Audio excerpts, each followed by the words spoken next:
Welcome to RM biology. আরো একটি এসএমএফডব্লিউবি preparation ভিডিওতে তোমাদের স্বাগত। আজকের ক্লাসে আমরা করব মোস্ট এক্সপেক্টেড কেমিস্ট্রি কোশ্চেন। প্রায় 25+ কোশ্চেন এখানে আছে, যে কোশ্চেনগুলো তোমাদের পরীক্ষায় আসার মতো প্রশ্ন। এখনো যারা এসএমএফডব্লিউবির বায়োলজির পিওয়াইকিউ দেখোনি, তারা এসএমএফডব্লিউবি 2024 প্লেলিস্টটি ভিজিট করো। সেখানে কিন্তু সমস্ত ভিডিও একসাথে করা আছে, যত ভিডিও হয়েছে এসএমএফডব্লিউ 2024 রিলেটেড সমস্ত ভিডিও কিন্তু সেখানে আছে। তো চলো প্রথম প্রশ্নে আমরা চলে যাই। এবং প্রথম প্রশ্ন কি আছে? প্রথম প্রশ্ন রয়েছে identify the least stable among the following, অর্থাৎ এগুলোর মধ্যে সব থেকে কম সুস্থায়ী কোনটা সেটা তোমাকে বলতে হবে। দেখো প্রথমে আছে এলআই মাইনাস। তো প্রত্যেকের আমরা ইলেকট্রনিক কনফিগারেশন করি, তাহলে এলআই মাইনাস ইলেকট্রনিক কনফিগারেশন কি হবে? 1s2 2s2। তাহলে দেখো একদম ফুলফিল্ড হয়ে আছে, দুটো কক্ষই ফুলফিল্ড হয়ে আছে। তারপরে বিই মাইনাস, যদি এটার আমরা ইলেকট্রনিক কনফিগারেশন করি তাহলে আমরা কি লিখতে পারি? 1s2 2s2। তারপর আমরা লিখতে পারি 2p1। তারপর দেখো আমরা কি পাচ্ছি? বি মাইনাস পাচ্ছি। বি মাইনাসের আমরা কি লিখবো? 1s2 2s2। তারপরে আমরা লিখবো 2p1, এই 2p1 বলছি, 2p2 লিখবো, ঠিক আছে। এবং একদম শেষে আছে সি মাইনাস। তো এখানে আমরা কি লিখতে পারি? 1s2 2s2 2p3। তাহলে দেখো পার্টিকুলার এই বিই মাইনাসটা লিস্ট স্টেবল হয়ে আছে, বিই মাইনাস লিস্ট স্টেবল হয়ে আছে। তাহলে অপশন কি হবে? Option B. তারপর eka aluminium and eka silicon are known as, এই যে পার্টিকুলার একা, এইগুলো মেন্ডেলিভ ইন্ট্রোডিউস করেছিল, কিন্তু সেটা প্রেডিক্ট করেছিল কিন্তু আননোন ছিল। এক্ষেত্রে যে উত্তরটা হয়ে যাবে সেটা হচ্ছে গ্যালিয়াম আর জার্মেনিয়াম। এই ধরনের প্রশ্ন কিন্তু এসএমএফডব্লিউবিতে প্রিভিয়াস ইয়ারে আমরা দেখেছি, তাই এই ধরনের একটা প্রশ্ন আমি দিয়েছি। তারপর which of the following transition will have minimum wavelength, মানে যে চারটে অপশন আছে, N4 থেকে N1, N2 থেকে N1, N4 থেকে N2, N3 থেকে N1, এখান থেকে যে ট্রানজিশন গুলো হচ্ছে সব থেকে মিনিমাম ওয়েভলেন্থ কোথায় হতে পারে? তো এইটা যদি আমরা করি, অ্যান্সার করি, তাহলে আমরা জানি according to Bohr theory delta E equal to h nu equal to h c by lambda. তাহলে ল্যামডা ইকুয়াল টু আমরা বলতে পারি h c by delta E. এবারে আমরা ল্যামডা প্রপোর্শনাল টু কি লিখতে পারি? 1/ΔE লিখতে পারি। তো এই পার্টিকুলার জায়গাটা থেকে আমরা কিন্তু এইটার উত্তরটা করে দিতে পারবো। তাহলে আমরা কি বলতে পারছি? যে ডেল্টা ই ইকুয়াল টু, যদি আমরা E4 থেকে E মাইনাসে যাই, সেক্ষেত্রে আমাদের ম্যাক্সিমাম হচ্ছে ডেল্টা ইটা। যদি ডেল্টা ই ম্যাক্সিমাম হয় তাহলে ল্যামডাটা কি হয়ে যাবে? মিনিমাম হয়ে যাবে। তাহলে উত্তরটা কি হলো? উত্তরটা হয়ে গেল কিন্তু অপশন এ। তারপর the molecules or species having one unpaired electron, ঠিক আছে, ওয়ান আনপেয়ার্ড ইলেকট্রন কার ক্ষেত্রে আছে এটা আমাদের জিজ্ঞেস করেছে। তো দেখো এই যে অপশন এ হবে, এর উত্তরটা হয়ে যাবে, এর উত্তরটা হবে অপশন এ, NO। তার কারণ কি? NO তে আমরা কি কি পেতে পারি? 7 + 8 ইকুয়াল টু 15। তাহলে এখানেই আমরা একটা কি পেতে পারছি? এখানেই আমরা একটা আনপেয়ার্ড ইলেকট্রন কিন্তু পাচ্ছি। তারপর which one of the following has highest dipole moment, এক্ষেত্রে উত্তরটা কি হবে? এক্ষেত্রে উত্তরটা হয়ে যাবে কিন্তু অপশন এ, এক্ষেত্রে উত্তরটা হবে অপশন এ। তারপর the pKa of weak acid is 4.8. What should be the ratio of acid by salt of a vapor if pH 5.8 is required? তাহলে একটা রেশিও বার করতে বলেছে। তো সব থেকে প্রথমে আমরা কি করব? pH ইকুয়াল টু আমরা কি লিখতে পারি? pH ইকুয়াল টু আমরা লিখতে পারি pKa প্লাস লগ সল্ট। এই ধরনের অঙ্ক আমি তোমাদের কিন্তু আগেও করিয়েছি, সল্ট বাই অ্যাসিড, এটা আমরা লিখতে পারি। এবারে সেখান থেকে আমরা বলতে পারি কি অর লগ সল্ট, যেহেতু মানটা দেয়া আছে, বাই অ্যাসিড ইকুয়াল টু আমরা বলতে পারি 5.8 মাইনাস 4.8, তাহলে সেটা কি হচ্ছে 1 হয়ে যাচ্ছে, সেটা ইকুয়াল টু আমরা 1 লিখতে পাচ্ছি। এবার তাহলে অতএব আমরা কি বলতে পারি যে salt by acid equal to 10, or আমরা আরেকটা বলতে পারি তাহলে রেশিও 1/10 হবে। তো 1/10 হলে রেশিও 0.1 হওয়া উচিত। দেখো অপশন এ তে 0.1 আছে। তারপর E0 অফ Fe2+ থেকে Fe মাইনাস 0.441 ভোল্ট, আর আরেকটার Fe দেয়া আছে, E0 দেয়া আছে Fe3+ থেকে Fe2+ এর ক্ষেত্রে 0.771 ভোল্ট। এটা যদি দেয়া থাকে তাহলে পার্টিকুলার এই যে রিয়াকশনটা তার স্ট্যান্ডার্ড ইএমএফ কি হবে জানতে চেয়েছে। তাহলে পুরো একদম সিম্পল লতে ফেলে দাও, EMF equal to E0 cathode plus E0 anode. এই সূত্রটা আশা করি প্রত্যেকেই জানো। তো এখান থেকে কোনটা অ্যানোড আর কোনটা ক্যাথোড তোমরা প্রত্যেকেই বুঝতে পারছো। ক্যাথোডের জন্য আমরা লিখব 0.771 ভোল্ট, তারপর আচ্ছা এখানে নেগেটিভ হবে, পজিটিভ না, এখানে নেগেটিভ হবে, নেগেটিভ। তারপরে অ্যানোডের মানটা লিখব নেগেটিভ অফ 441 ভোল্ট, এটা লিখে দেবো।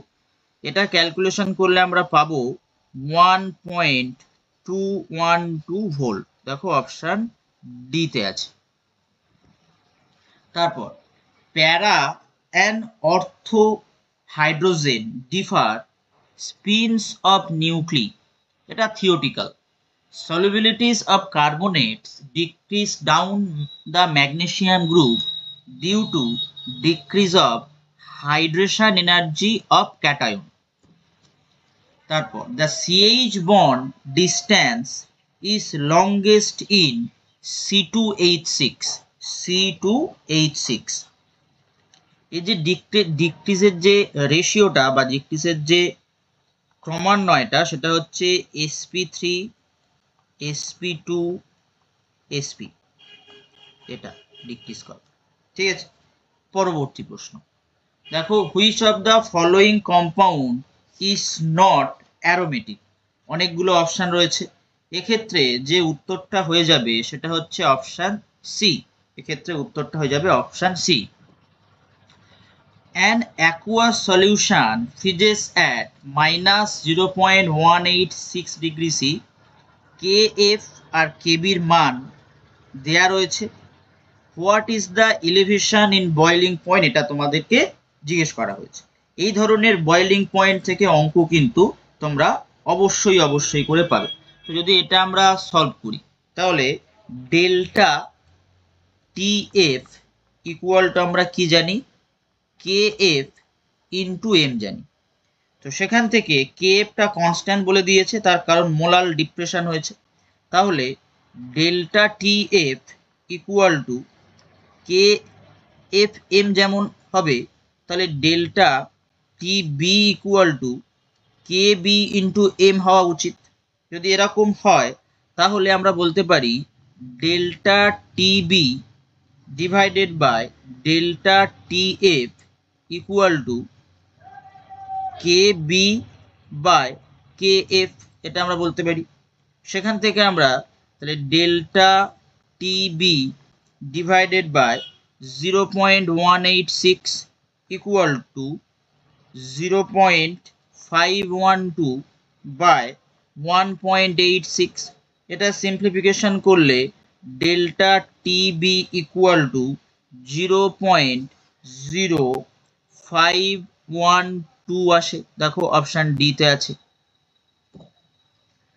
For an endothermic reaction where delta H represents the enthalpy of reaction in kilojoule per mole, the minimum value for energy of activation will be এটা হবে more than del H। এটার formula একটা তোমরা জেনে রাখতে পারো, activation energy more than del H হয়।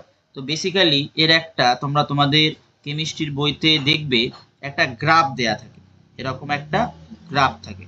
সেই গ্রাফের পার্টিকুলার এই জায়গা থেকে শুরু হয় এবং সেটা এইভাবে চলে,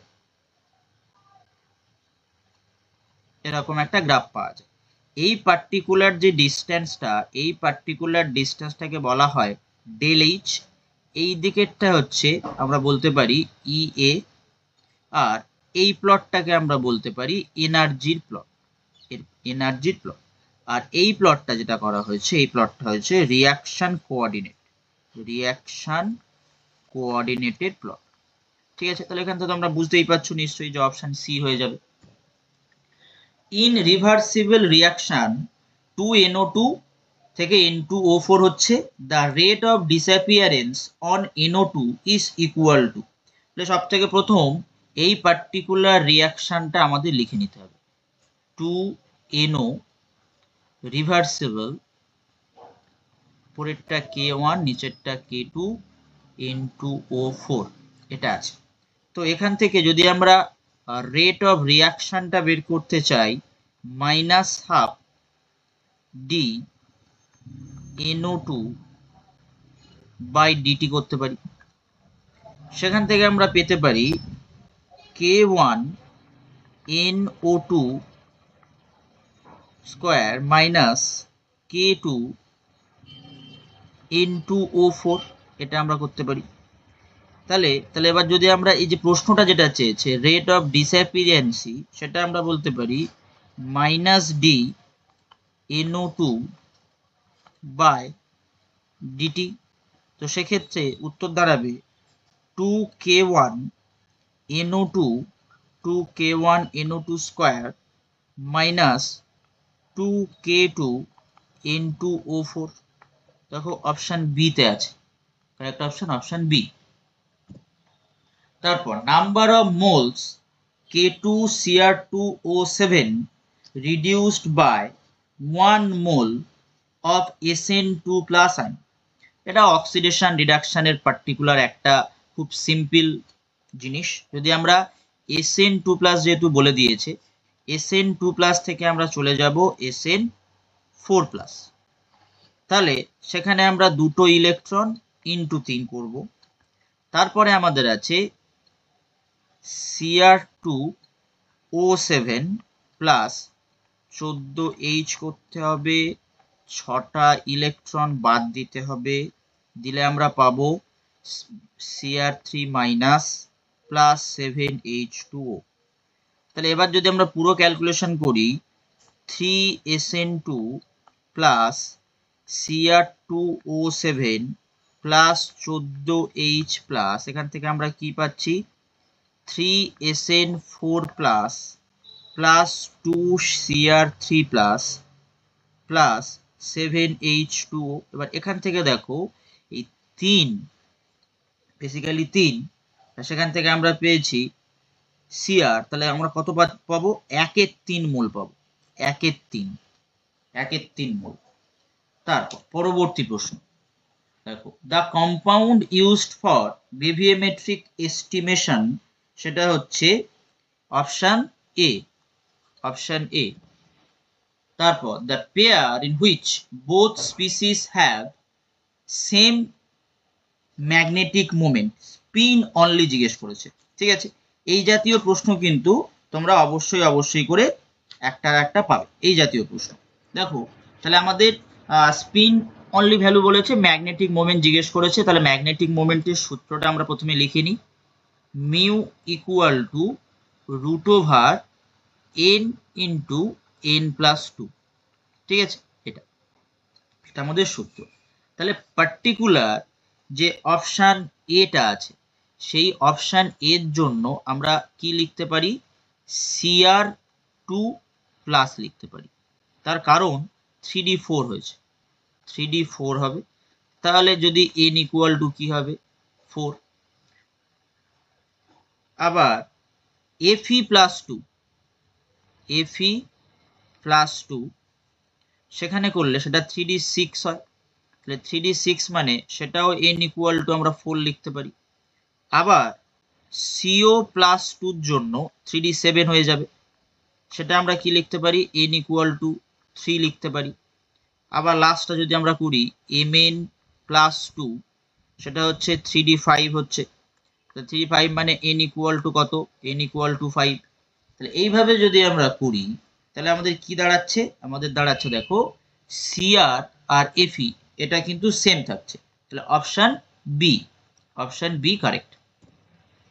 তারপর which of the following sequence of reagent can be used for conversion C6H5CH2 CH3 into C6H5CH double bond CH2? এটা কিভাবে করব? এটা আমাদের করতে গেলে কি করতে হবে, SOCl2 ব্যবহার করতে হবে, আর তার আরেকটা কি ব্যবহার করতে হবে, অ্যালকালাইন KOH ব্যবহার করতে হবে। করলে কিন্তু ব্যাপারটা হয়ে যাবে। যদি আমরা দেখি, দেখো C6H5CH2 CH3, সেখানে আমরা কি ব্যবহার করব, SO2Cl2 ব্যবহার করব। করলে -SO2 হবে আর HCl হবে। যদি হয়ে যায় তাহলে আমরা কি পাবো, C6H5CHCl, সেখান থেকে CH3 পাবো। আবার এই পার্টিকুলারটা যদি আমরা অ্যালকালাইন KOH দিই, দিলে আমরা কি পেয়ে যাব, C6H5CH ডবল বন্ড CH2 পেয়ে যাব। তো অপশন বি। তারপর treatment of cyclobutyl methyl amine with acid does not give, কি দেবে না, জিজ্ঞেস করছে কি দেবে না, অ্যাসিডের সঙ্গে বিক্রিয়া করলে কি দেবে না। তো সব থেকে প্রথম সাইক্লোবিউটাইল মিথাইল অ্যামিনটা কেমন হয় যদি আমরা দেখি, CH2NH2 এটা। যদি অ্যাসিডের আমরা রিয়াকশন করাই তাহলে সেখান থেকে আমরা কি পাবো না, সেখান থেকে কোনো মতেই আমরা এই অপশন বি এইটা কোনো মতেই কিন্তু পাবো না, এটা কোনো মতেই পাবো না। তারপর চলে এসেছি এই প্রশ্নটার ক্ষেত্রে proton accepting tendency will be জিজ্ঞেস করা হয়েছে। তো প্রোটন অ্যাকসেপ্টিং টেন্ডেন্সি দুটো জিনিসের উপর নির্ভর করবে এই ক্ষেত্রে যতগুলো অপশন আছে। তো প্রথম ক্ষেত্রটা কি, the proton accepting tendency increase করবে তখনই যদি অ্যামিনের বেসিসিটিটা ইনক্রিজ করে যায়, অ্যামিনের বেসিসিটি, অ্যামিন বেসিসিটি ইনক্রিজ করলে।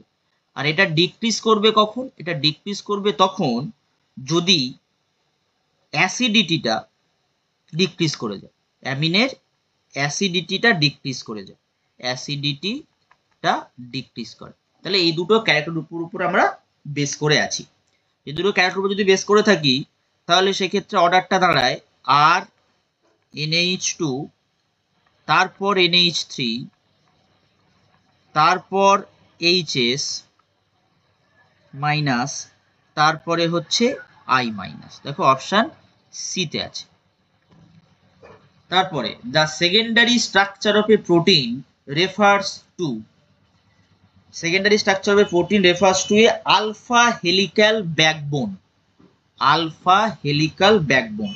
ব্যাপারটা কি, ব্যাপারটা হচ্ছে যদি আমরা লিখি যে প্রোটিন সেকেন্ডারি স্ট্রাকচার জিজ্ঞেস করেছে, তো প্রোটিনের যদি হাইড্রোলাইসিস করা হয়, প্রোটিনের যদি আমরা হাইড্রোলাইসিস করি সেক্ষেত্রে আমরা কি পাবো, পেপটাইড পাবো।